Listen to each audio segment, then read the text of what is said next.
Since May 29th of 2020, I've done 149 piano concerts outside with a concept that I call street serenades. Tomorrow makes 150.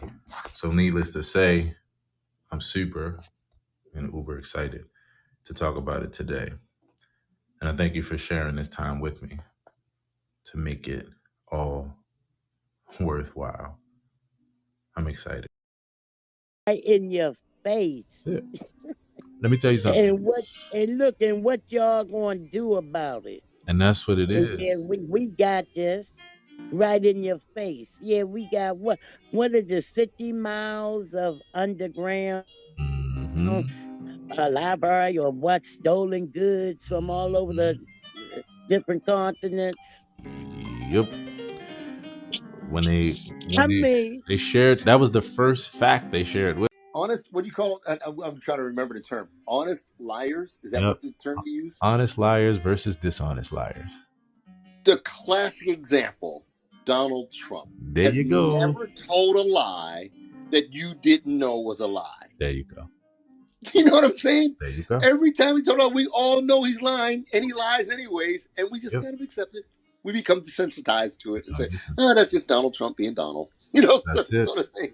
It's all not right, funny, now. but Opposition, less shock value, and all these things. I was like, oh man.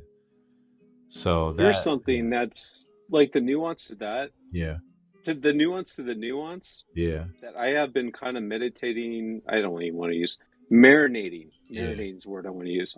I've been marinating on is that the phrase ignorance is bliss. yeah.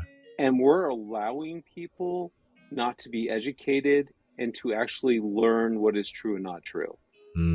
Yeah, I'm so with what you're saying, sir.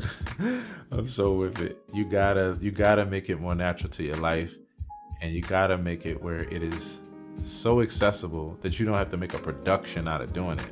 Because one thing I know in life, with anything, working out, doing content, like pursuing a career, like whatever, if it has too many steps or it feels too much like a production, that will be the thing that we use as our excuse for procrastination. Like you get somebody that doesn't agree with that, they're like, oh no, that's not what it means, that's not what it is.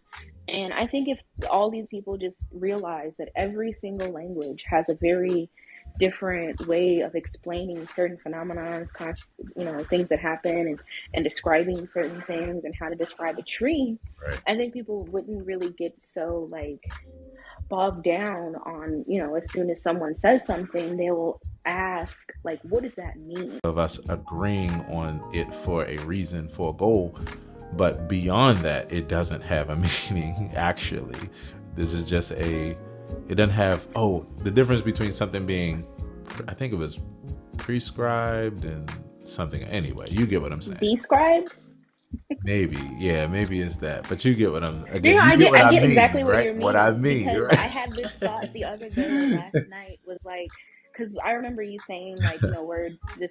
You're right. When you are in the midst of a conversation and things are coming at you, you can communicate in a way that is unnatural to, like, well, I won't say unnatural, but I'll say different than like how you would if all that wasn't coming at you. And so it is good to know that, and then to know, like, how can I help myself in the midst of this? And I think I love how you nailed that. It makes me think about one thing that triggers me. There could be somebody or some scenario that's different from what they've experienced. Like, you just may not be able to help them, you know what I mean? So those we have to be able to recognize and do like how you did. Just accept and just be detached from it, and so we're not accepting what they're saying is true. We're just accepting that no matter what we say, it's not going to change what they accept as true. So